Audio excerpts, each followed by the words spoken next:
자, 교재 213쪽에 도로 봅시다. 도로. 자, 원칙에 보시면 도로법상 도로가 아닌 건축법상 도로는 밑줄 칩니다. 보행 및 자동차 통행이 가능한 너비 4m 이상의 도로. 자, 가로 떼놓으시고 로서 다음에 해당하는 도로 또는 그 예정 도로를 말한다. 밑줄 치시고 1번에 국토의 계획 및 이용에 관한 법률, 도로법, 사도법, 기타 관계법령에 의해서 신설 변경에 관한 줄칩니다. 고시가 된 도로. 2번 건축 허가 또는 신고 시 특별시장, 광역시장, 특별자치시장, 도지사, 특별자치도지사, 시장구청장이 줄칩니다. 그 위치를 지정 공고한 도로. 자, 이게 원칙이에요. 예외에 보시면은 차량 통행을 위한 도로로서 설치가 곤란한 경우.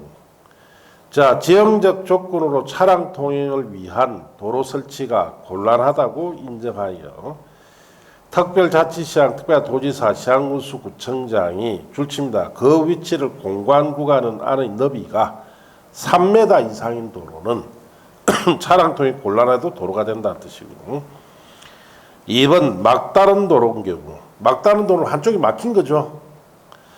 자, 해당 도로의 너비가 그 길이가 각각의 다음에 해당하는 기준 이상이면 막다른 도로도 되는데 막다른 도로 길이가 10m 미만이면 너비가 2m 이상, 그 다음 10m 이상 35m 미만이면 3m 이상.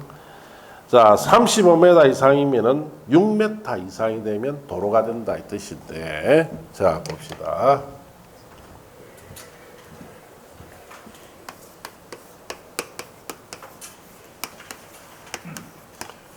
지금 우리가 배우는 도로는 건축법상 도로입니다. 건축법상 도로는 역할이 있죠.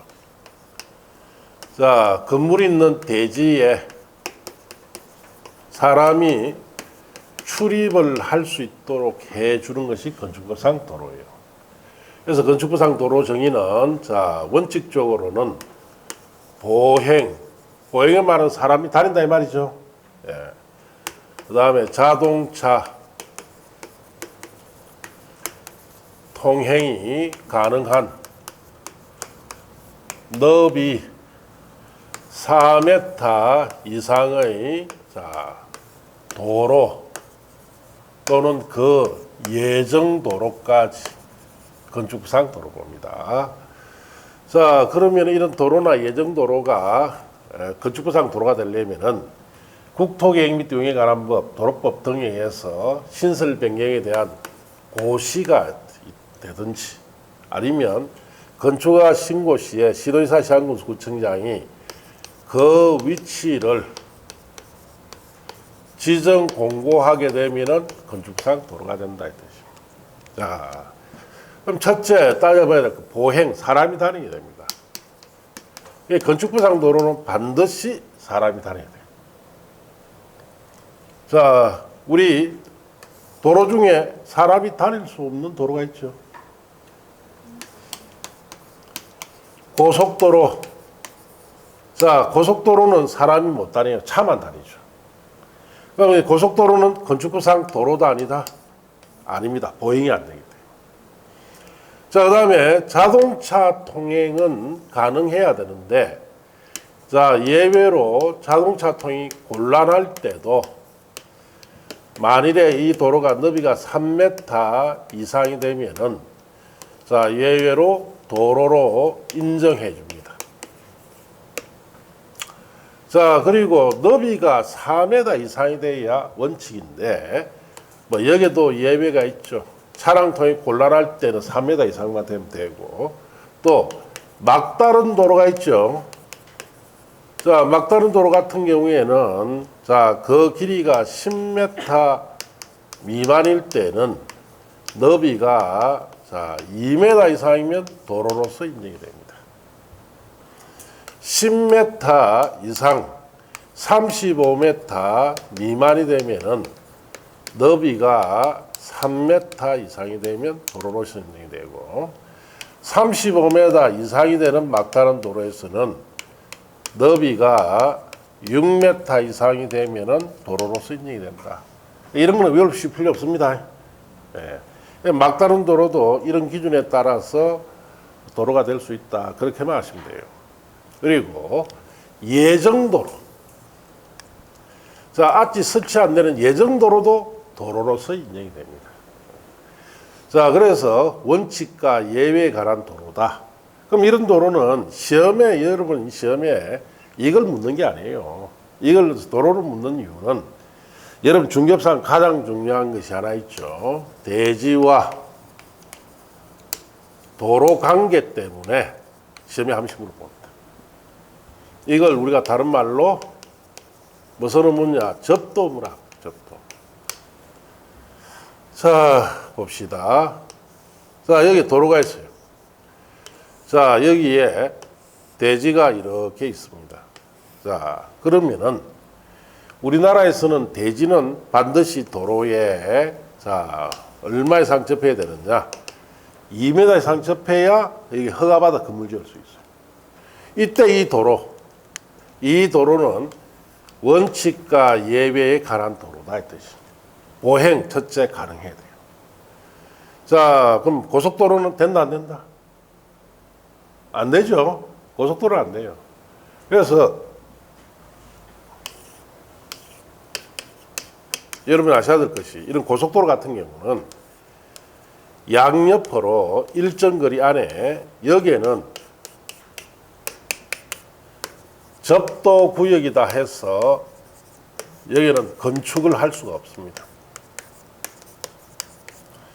자, 그래서 도시적 안에서는 이걸 적용 안 하는데 도시역 밖으로 나가죠. 자, 고속도로 타고 한번 나가보세요. 울산시 시내 경계를 벗어난 순간부터 여기에 양옆에 건물이 있다 없다? 없어요. 이거 접도 때문에 그렇습니다. 자, 그래서 접도 구역에 들어가게 되면 건축 못 합니다. 그래서 옛날에 뭐 10여 년 전에 뭐 기획부동산 한창 설치 때는 이런 접도 구역에 있는 이런 땅도 사가 많이 팔아먹습니다. 덜렁 사가 와가지고 저한테 이야기하죠. 선생님 땅 감정 좀 해주소. 내가 땅을 하나 샀는데 막 도로는 막 멋진 거 물고 있습니다. 그래서 서류 한 가지 보면은 고속도로 아니면 국도 옆에 땅을 산 거예요. 그럼 뭐랍니까 나는? 잘 샀네요 하고 끝해야지. 자산 이야기 안 합니다 절대로. 한번 혼이 났기 때문에. 그러니까 이제 뭐 자세한 이야기를 내가 딱 한번 실수를 해줬어요. 이거 사기당했으니까 빨리 이거 돈 돌려받아라고. 그러니까 그 이제 기획부동산 가니까 사람 있다 없다? 없죠. 팔아먹고 다 날랐다 도망갔어요. 그러니까 내 자꾸 늘어지는 거죠. 나는 그 한마디 쟤 때문에 밤늦게까지 전화 받아야 돼. 일요일 날 좀 봅시다 사고. 한편 생각하면 이해가 가요. 왜? 자기 짝지하고 의논 없이 덜렁 매덕을 주고 산 거예요. 그러니까 혼자서 답답하죠. 그러니까 내년에도 자꾸 늘어지고 싶은 거야. 내가 해줄 수 있는 게 정해져 있죠. 예. 자, 그래서 이런 땅들은 자 전혀 쓸모가 없습니다. 예. 그래서 우리가 고속도로가 아닌 일반 도로 같은 경우에 이렇게 접해 있어야 됩니다. 얼마 이상 접해야 됩니까? 2m 이상 접해야 돼요. 자, 그리고 자동차 통이 가능해야 되지만 고난할 때는 이 도로 너비가 얼마 이상 돼야 돼요? 3m 이상이 되면 도로로서 인정이 됩니다. 또 이쪽에 막힌 도로는 이 기준 갖추면 도로로서 인정이 돼요. 또 이 도로가 아직 예정도로다. 설치가 아직 안 된 예정도로일 경우에도 자 가능합니다. 2m 이상 접하고 있으면은 도로로서 접도 의무가 인정이 되어서 허가받아 건물 지을 수 있습니다. 그럼 요 뒤에 땅이 있어요. 자, A 부지입니다. 도로에 접했습니까? 안 접했습니까? 이걸 뭐라 부른다? 맹지라죠. 예. 자, 이거는 허가 놓는다, 안 놓는다? 안 놔요. 그럼 이 지역의 땅값이 평에 1천만 원이에요. 자, 맹지는 평당 얼마? 예, 0원. 건축 못 주니까 0원이지. 건축을 할 수 없기 때문인 겁니다. 자, 여기 갑이나 을에게만 필요합니다. 갑이나 을이 사서 이거 합쳐버리면 여기 건축할 수 있죠. 자, 그럼 갑이, 여러분 갑입니다. 뒤에 토지, A 토지를 사는데 얼마쯤 주고 사고 싶습니까? 어느 정도 사게?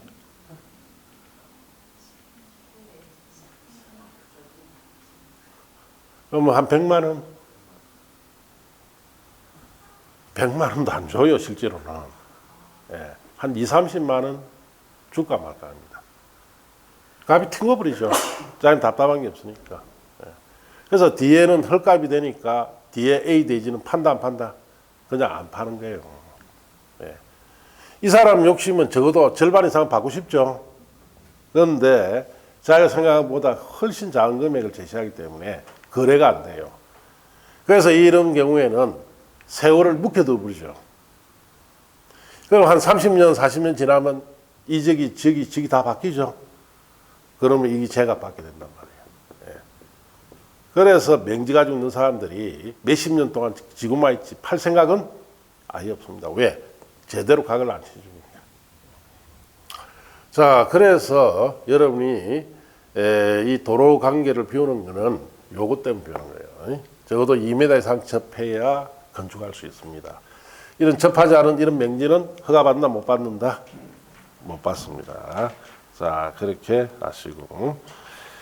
자, 이제 넘어가서 면적 등에 관한 정리라고 되어 있죠. 자, 그게 1번의 대지 면적은 건축 가능한 토지를 대지라 하죠. 그래서 대지 면적은 산정을 어떻게 하느냐? 줄칩니다. 대지의 수평 투영 면적으로 합니다. 대지의 수평 투영 면적. 이게 무슨 말이냐? 자, 우리가 대지가 반듯하면은 그냥 이 면적 자 청량해서 재면 돼요. 그런데 대지가 이렇게 생길 수 있죠. 이거 어떻게 면적 산정해야 돼요? 자, 그래서 우리가 수평을 잡아서 이렇게 빗을 투시하면은 반듯한 이 그림자면 있죠. 요 면만 대지 면적을 산정합니다. 울퉁불퉁한 이런 부분은 대지 면적 산정이 어떻다? 제외를 하죠. 이걸 수평 투영 면적법이다 이렇게 하고, 이걸 볼 수 있는 곳이 우리 경사지죠. 이게 대지다 이 말이에요. 대지 면적 산정할 때 요것만 산정합니다. 울퉁불퉁한 이런 경사면은 어떻습니까? 제외한다. 이렇게 대지 면적을 산정해라 이 뜻이에요.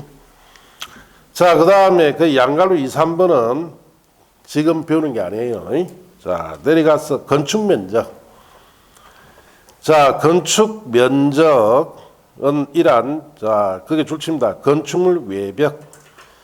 외벽이 없을 경우 외곽 부분의 기둥을 중심선으로 두고 한 수평 투영 면적으로 한다. 그렇게 줄치면 돼요. 자, 그래서 건축 면적 이렇게 되어 있습니다. 자, 여기에 외벽이 이렇게 있죠. 자, 그럼 건축 면적 외벽의 중심선 기준으로 자, 수평 투영 면적으로 즉 반듯한 이 면을 자, 건축 면적으로 산정한다. 벽 일부가 건축 면적에 들어간다 이 뜻이에요. 이렇게 산정합니다. 모든 건물 이렇게 생기진 않았죠. 자, 한옥 같은 경우 처마가 많이 나오죠. 또 산정법이 달라집니다. 자, 그래서 그런 내용들이 그게 양갈로 2번에 다만 다음의 경우에 기준에 따라 산정한다라고 되어 있죠. 자, 그런 내용은 지금 보는 게 아니에요. 왜냐? 여러분 시험에 안 나오는 부분입니다. 왜? 여러분 중개업을 하기 때문에 자, 건축하는 사람들이 건축 면적이 필요한 거예요. 지금 안 보셔도 돼요. 자, 넘어가시고. 자, 그 다음에 216조에 가시면은 바닥 면적이라고 되어 있죠. 중개업상 바닥 면적이 중요합니다. 여러분이 자, 특히 상가 같은 것을 중개를 할 때는 자, 상가 바닥 면적이 얼마냐에 따라서 자, 그 중개를 할 때 그 중개를 대상물을 인수하는 사람이나 임차를 하는 사람이 자기가 거기에 대한 어떤 상가를 넣고자 하죠. 그럼 그걸 허가받아야 되는지 신고해야 되는지 이런 걸 다 정하는 것이 바닥면적 기준이에요. 자, 바닥면적은 건축물의 각 층 또는 일부로서 벽, 기둥 그 밖에 이와 비슷한 구획 중심선으로 둘러싸진 부분의 수평 투영 면적으로 한다. 그렇게 줄치면 돼요. 자, 그래서 그 말은 이런 뜻입니다.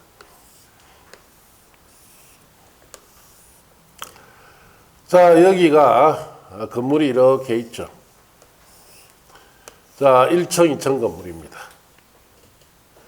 자, 그러면은 이 바닥 면적이라는 것은 건축 면적은 어떤 건물에도 하나만 딱 존재하는데 바닥 면적은 첫째 층별로 나옵니다. 층별. 그 다음에 같은 층에서도 여러 개가 놓을 수가 있습니다. 자, 그럼 1층에 지금 여기 중간에 벽이 돼 있죠. 바닥 면적은 이 벽 중심선, 구획된 벽 중심선 해서 이렇게 하나. 또 이 벽 중심선 이렇게 해서 하나. 2층은 구획이 안 됐죠. 그럼 이 벽 중심선에서 이렇게 하나씩 이렇게 바닥 면적이 나옵니다. 그래서 그 바닥 면적 첫째 층별로 나와요. 같은 층에도 여러 개 놓을 수 있다. 이렇게 아시고. 자, 이렇게 산정하는 것이 기본인데 바닥 면적 산정에 있어서 여러 가지 산정 방법이 좀 달라지는 경우가 있습니다. 1번부터 쭉 돼가 있죠. 자, 거기에 보시면은 자, 거기 1번 벽 기둥 구획이 없는 건축물의 지붕의 끝부분 1m 후퇴한 선으로 둘러싸인 수평 투영 면적을 한다. 자, 그래서 그거는 뭐 그림이 최고입니다. 자, 이런 건물이 있습니다. 이 바닥 면적 어떻게 산정할 거냐. 벽이나 기둥 구획이 없죠.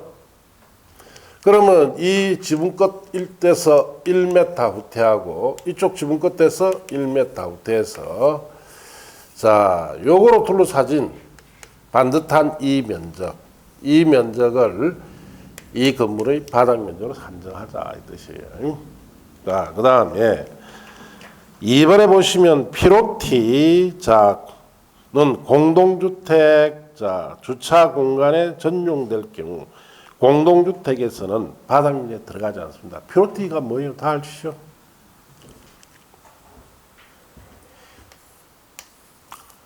자, 1층, 2층, 3층, 4층 이렇게 있고, 자, 우리 1층 같은 데 가면은 기둥만 서 있죠? 이 부분이 피로티예요. 이 부분 바닥 들어간다, 안 들어간다? 안 들어갑니다. 네.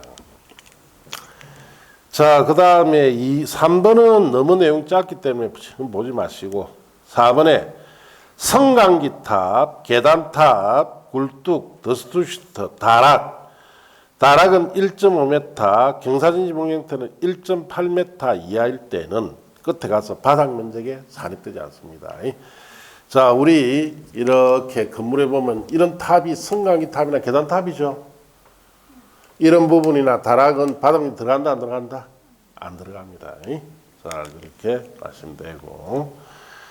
자, 그 다음에 거기에 5번째에 공동주택을 지상에 설치하는 기계실, 전기실, 어리 놀이터, 뭐 조경시설 면적, 생활 폐기물 보관시설 면적은 바닥 면적에 들어가지 않습니다. 그 정도 봐주시면 되고 그 이하는 지금 안 보셔도 돼요. 자, 이제 그 다음 페이지가 연면적. 연면적은 다음의 하나의 건축물의 각층 바닥 면적 합교를 하되 용적률을 산정할 때는 다음에 해당하는 면적을 연면적에서 제외해야 돼요. 자, 그래서 1번 지하층 면적, 2번 지상층의 주차용으로 쓰는 가로띄움식으로 쓰는 면적, 자, 3번 초고층 건축물, 준초고층 건축물의 피난안전구역 면적, 4번 건축물 경사지붕 아래 설치하는 대피공간 면적은 자, 연면적 산정할 때는 제외해라 이 뜻이. 자, 그래서 무슨 말이냐 봅시다.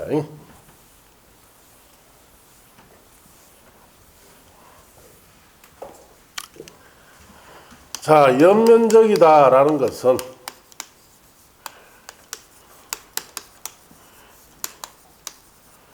건축물의 각층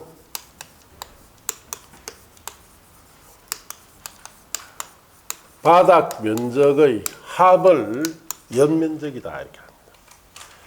자, 일단 바닥 면적에서는 기본적으로 우리 제외하는 거, 자, 피로티 같은 거는 피로티 부분은 자, 바닥 면 넣으면 안 되죠. 피로티 부분. 또 뭐 다락 같은 거 등도 제외합니다. 그리고 연면적을 할 때, 자, 각층, 이런 부분 뺀 각층 바닥 면적 합계예요. 이때, 자, 지하층 바닥이나 주차장으로 쳐는 층의 바닥 면적은 포함합니다. 자, 그런데 용적률을 자, 산정할 때, 자, 용적률 산정은 공식이 대지 면적분의 연면적이죠. 자, 용적률을 산정할 때 이 연면적에서는 지하층 부분이나 주차장으로 쓰는 부분, 피난안전구역, 대피공간으로 쓰는 이런 부분의 면적을 제외해야 돼요. 자, 용적률 산정할 때만 이걸 제외합니다. 그리고 곱하기 100 하면 용적률이 옵니다. 자, 그래서 이걸 여러분 시험에 자주 노는데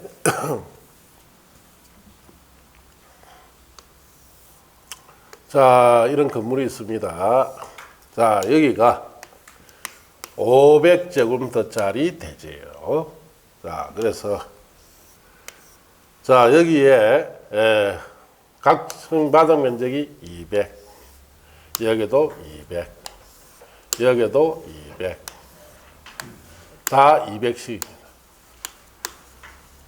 자, 여기 지하층, 이는 주차장으로 쓰는 층.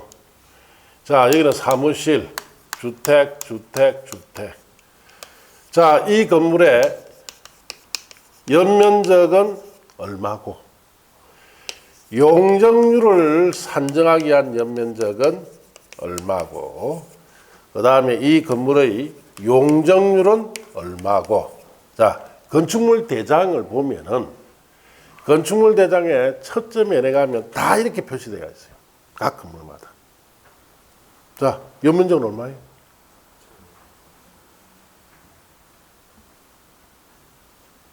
여기 있네. 그냥 연면적 구할 때 지하층, 주상층 어떻습니까? 넣으라 했죠? 네. 피로티나 다락 없습니다, 이게. 그러면 한 층, 두 층, 세 층, 네 층, 다섯, 여섯 층. 그냥 연면적은 1200. 그럼 용적률 산정할 때 연면적은 이 네 가지 선 빼라 그랬죠? 자, 지하층 빼고 주차장 빼고 4개 층이니까 800.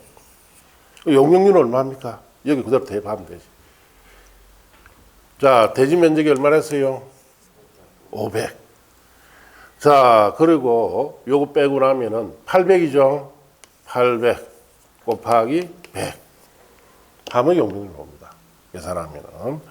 자, 그러면은 자, 얼마나 옵니까 용적률이? 이 계산하면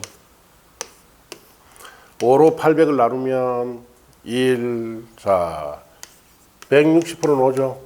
160%. 다 이래 돼 있잖아, 대장에. 기본적으로 이걸 딱 이렇게 알고 있어야 여러분이 아, 이 건물은 전체 연면적은 어떻다. 또 용적률 산정에 실제로 사례되는 연면적은 어떻다. 이 건물은 용적률이 얼마다. 자, 이런 것이 나중에 중개업을 할 때 건축물 대장에 보는 가장 기본적인 내용이에요. 대장을 보고 딱 이런 걸 딱 알 수 있어야 되죠. 자, 그렇게, 그런 뜻이다. 그렇게 하시면 돼요. 자, 이제 넘어가서 건축 허가 절차 등이라고 들어가 있죠. 자, 찾았습니까?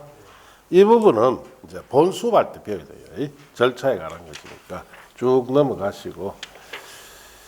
자, 그 다음에 저제사장, 건축물 대지도로 이런 것, 다 번수배 가서 보시고.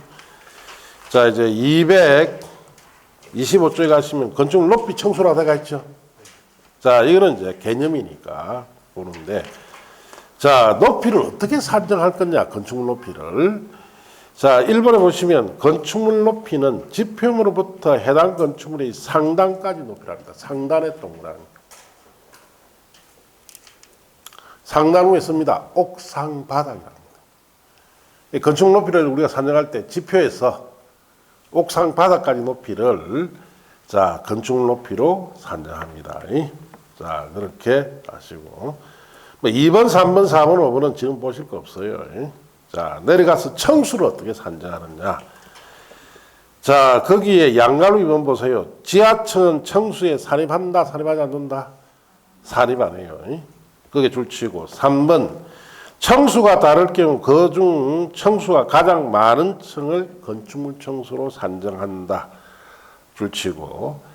4번, 층의 구분이 명확하지 않을 때는 자, 높이 4m마다 하나의 층으로 계산한다. 그렇게 줄치고. 자, 칠판 보시고.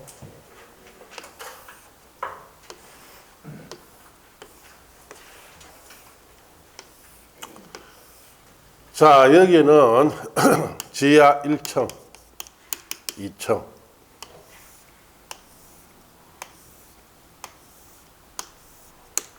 자, 그리고 1, 2, 3, 4, 5개 층. 자, 여기에는 12m, 층의 구분이 없어요. 자, 이 건물은 몇 층짜리 건물입니까?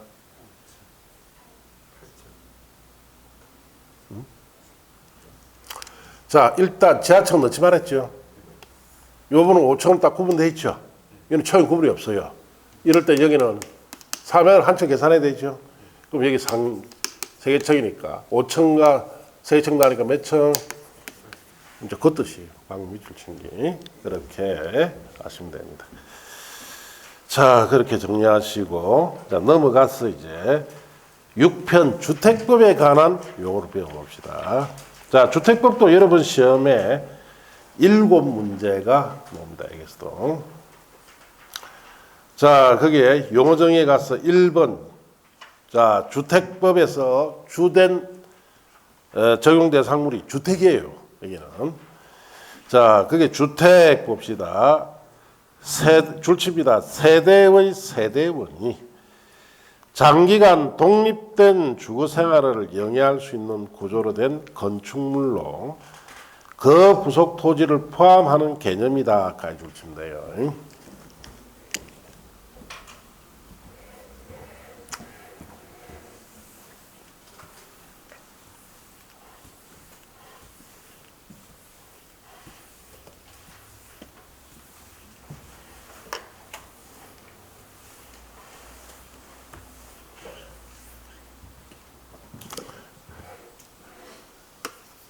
자, 주택이라는 개념이 주택법상 주택 개념과 건축법에서 주택 개념 조금 차이가 있습니다. 주택법에서는 주택을 자, 독립된 주거 생활을 영위할 수 있는 공간으로 봅니다. 자, 독립된 주거생활을 영위할 수 있는 공간이니까 이 공간에는 건축물과 거기에 딸려있는 부속토지 있죠? 부속토지를 다 주택 개념으로 봅니다. 토지까지 봐요. 자, 건축법에서는 주거로 사용되는 시설로만 주택으로 봅니다. 그래서 주거로 사용하는 시설인 건축물만 자, 건축법상 주택 개념 봅니다. 주택법상 조금 차이가 있어요. 그래서 여기는 반드시 독립된 주거생활을 할 수 있는 공간으로서 건축과 부속 토지를 같이 보는 반면에 건축법에서는 주거로 사용하는 시설로 건축물 자체만 봅니다. 자, 그래서 옆 밑에 보시면은 단독주택이라고 되어 있죠. 자, 단독주택, 거기에 다중주택, 그 갈로 안에 거 신경 쓰지 마시고 다가구주택, 자, 깔라르게 신경 쓰지 마시고. 주택법상 단독주택에는 단독주택, 다가구, 다중주택, 다가구주택 이 세 가지를 단독주택으로 봅니다. 그래서 그 옆에다가 자, 이렇게 씁니다. 자, 공간 X라고 썼어요. 공간. 공간이 뭐냐? 공적 인물이 임기 동안 거주하는 곳을 공간이라 하죠. 네. 그래서 건축법에서는 이것도 주로 사용하는 시설이니까 단독주택 보는 반면에 주택법에서는 공간을 단독주택을 안 봅니다. 왜? 자, 여기 독립된 주상을 뭐 해야 됩니까? 여기는 영유를 해야 돼요. 이거는 잠시 임기 동안 있는 집이기 때문에 자, 주택법상 주택을 안 봅니다. 자, 그다음 공동주택 보시면은 아파트, 자, 뒤에 말은 신경 쓰지 마시고 연립주택, 다세주택 이 세 가지만 주택법상 공동주택으로 봅니다. 자, 그래서 그 옆에다 이렇습니다. 기숙사. 기숙사는 주택법상 공동주택으로 안 봅니다. 왜냐? 자, 기숙사는 독립된 주거생활하는 곳입니까? 공동주거생활하는 곳입니다. 공동이니까 주택법상 주택으로 안 봐요. 건축법상 공동주택으로 봅니다. 자, 그렇게 생각을 합니다. 자, 그 다음에 국민주택. 자, 국민주택 규모, 민영주택 개념 배우는데, 자, 국민주택은 다음 하나에 해당하는 주택으로서, 줄칩니다. 다음에 하나에 해당하는 주택으로서, 국민주택 규모 이하인 주택을 말한다. 1번 줄칩니다. 국가, 지자체, 자, 한국토주택공사 밑에 줄에 지방공사가 건설한 주택 그렇게 줄치고 2번 국가, 지방자치단체 재정 또는 주택도시기금법의 주택도시기금으로부터 자금전을 받아 건설, 개량되는 주택 줄치시고 자, 국민주택 규모 자, 주거 용도로만 쓰는 면적 자, 줄칩니다. 주거 전용 면적이 1호 자, 그리고 1세대당 80호 이하 주택. 갈랄의 자, 수도권 정비계획부에 따른 줄칩니다. 수도권을 제외한 도시가 아닌 읍면지역은 1호 1세당 주거전용 면적이 100호 이하의 주택, 1국민주택 규모로 합니다. 민영주택은 줄칩니다. 국민주택을 제외한 아닌 주택은 다 민영주택이에요.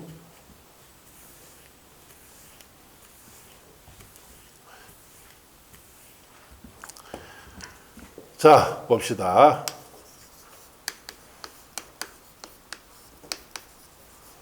자, 국민주택은 되려면은 다음에 하나에 해당돼야 돼요. 자, 첫째, 국가, 지방자치단체, 토지주택공사, 지방공사가 건설하는 주택이 돼야 되고 아니면 국가, 지방자치단체의 재정이죠. 재정. 아니면 주택, 도시기금의 같은 데서 자금, 지원을 받아서 건설되거나 개량되는 주택이 첫째 돼야 됩니다. 그럼 여기에 해당되든 여기에 해당되든 여기에 해당돼야 돼요. 셋 중에 한 가지 해당돼야 돼요. 자, 그리고 여기에 해당되면서 반드시 갖춰야 될 것이 국민 주택 규모에 해당돼야 됩니다. 국민주택 규모는 1호 1세대당 자, 전용 면적이 얼마 이하? 85제곱미터 이하가 돼요. 자, 그리고 수도권도 아니고 도시가 아닌 읍이나 면적에서는 얼마? 100제곱미터 이하가 돼야 됩니다. 그러면은 여기에 있는 이 셋 중에 하나에 해당되면서 이 규모까지 갖추면 이걸 뭐라 부른다? 국민주택이다 이렇게 합니다. 그러니까 국민주택 개념은 왜 이걸 도입을 했느냐? 자, 무주택 세대주에게 우선적으로 공급하기 위해서 도입한 주택 개념입니다. 무주택 세대주의. 자, 우리가 1970년대 서울에 강남 개발을 하기 시작하죠. 그래서 자, 그때부터 전국에 있는 농촌 지역에 있고 지방에 있는 자, 젊은 사람들이 일자리가 있으니까 서울로 소리로 모여들었죠. 모여들어가 그 사람들이 자, 노동일 하면서 살았던 곳이 저 강북의 청량리나 소유리 같은 달동네에 판잣집 바닥바닥 꺾어가지고 거기에서 살았어요. 자, 그래서 이제 강남 개발도 되고, 자, 되니까 1980년대 이후에, 자, 나라가 좀 묵고 살기 좀 괜찮으니까, 그런 사람들에게, 무주택 세대주에게 집을 공급시켜서 도입한 개념입니다. 그래서 공유주택 규모는 원칙적으로 85예요. 그럼 이게 주거 전용 면적이, 자, 평수로는 25.7평이죠. 네, 25.7평입니다. 그래서 우리 실질적으로 아파트 공급받을 때 보통 34평에서 35평 정도 되어야 요 국민주택 85 정도 딱 기준으로 받을 수가 있어요. 34평, 35평 기준입니다. 이때는 이 최소 이 정도 규모가 돼야 된다 할 때 이 규모 기준이 6인 가족이 살 수 있는 최소 규모다라고 해서 만든 개념이 국민주택 규모 개념이에요. 자, 할아버지, 할머니, 아버지, 엄마, 자식 3대가 살 수 있도록. 그래서 그때 저도 3대가 살 수 있는 최소 규모가 이 규모다 해서 국민주택 규모로 만들었어요. 이제 요즘 와서 이게 대한 논란이 많죠. 너무 크다는 거지. 지금 가족 수 몇 사람? 예, 뭐 보통 2~3명이죠. 예. 요즘 낳았습니까? 안 낳았습니까? 지금 난립니다. 지금 이 정치하는 사람들 좀 정신 차려야 돼요.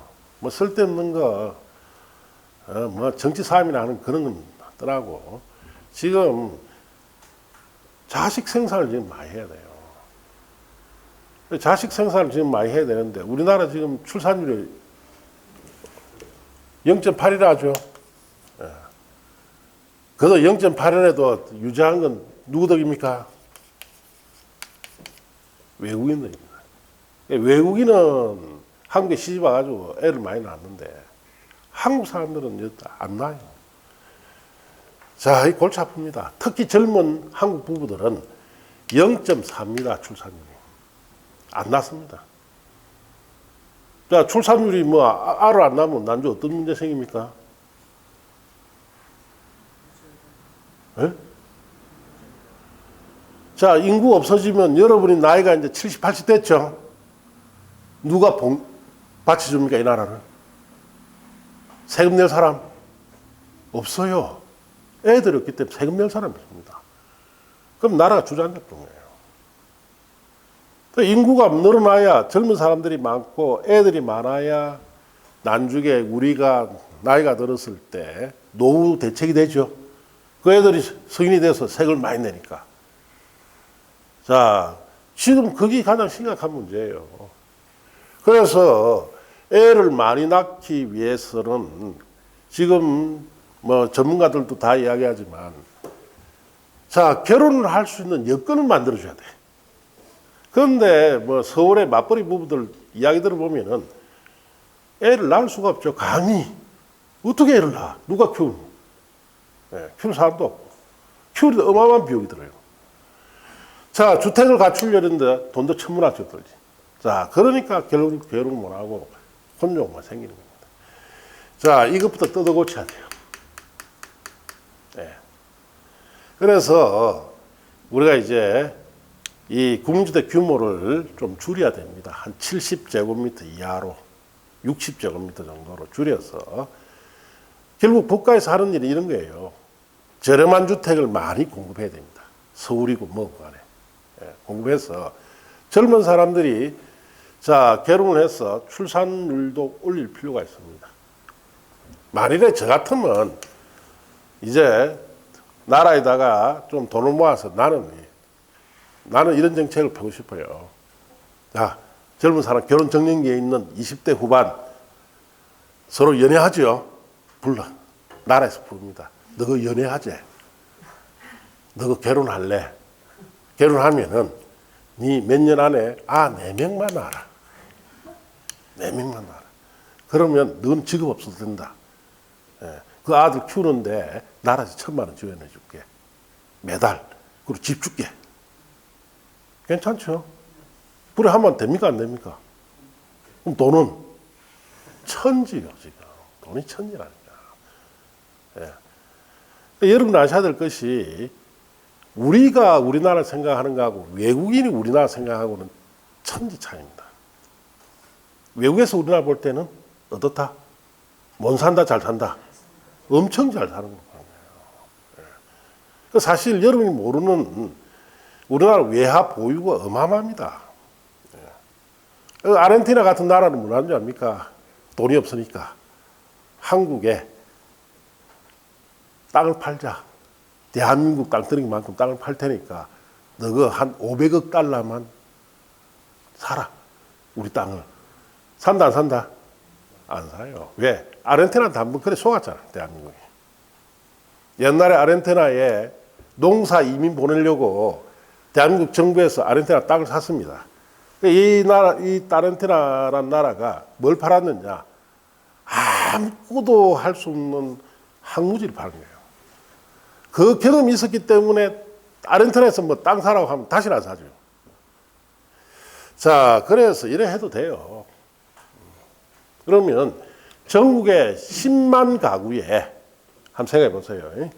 10만 가구에 그렇게 지원해 주면은 자, 10만 가구에 지원해 주면은 그 한 달에 뭐 1,000만 원씩 아들 교육비도 들어가야 되고 다 해야 되니까 지원해 줘도요. 그 사람들은 직업 없어도 됩니다. 애들만 키우면 돼요. 애 다 20세 이상 되면은 연금 좀 되죠. 나 같으면 그러겠다. 실제로 이렇게 한 나라가 있죠. 프랑스입니다. 프랑스가 옛날에 인구 절벽이었어. 우리나라보다 더 심할 정도로 인구 절벽인데 결국은 프랑스에 그렇게 해서 프랑스가 오늘날 인구가 많이 늘어난 겁니다. 왜 우리도 그렇게 해야 됩니다. 그래서 이런 주택 개념도 전용 면적 85도 공주택 규모로서 너무 크기 때문에 줄여서 좀 저렴한 주택 공급의 할 수 있는 바탕이 되도록 해야 됩니다. 지금 이 규모 커요. 어쨌든 지금 현행법은 85입니다. 85 해당되면서 여기에 해당되든 여기에 해당되든 여기에 해당되면 뭐가 된다? 공주택이 되고 자 공주택은 누구에게 줘야 된다? 무주택 세대주에 주기 위해서 도입한 제도다. 이렇게 하시면 돼요. 자 그리고 민영주택은 국민주택이 아니면 다 민영주택이에요. 자 그래서 첫째 지방공사가 자 건설한 전용 면적 90제곱미터 아파트. 2번 자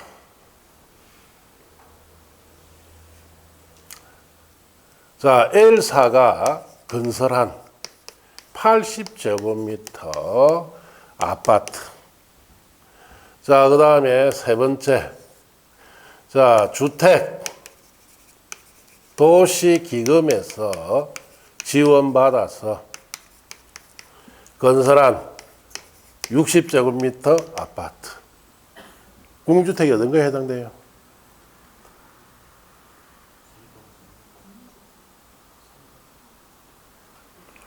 (2번이죠) 2번. 뭐 엉뚱 이야기하지 말고 여기 다 이거 공법 오픈북 해도 다 틀려요. 보고도 못 맞추잖아. 자 지방공사가 여기 있죠.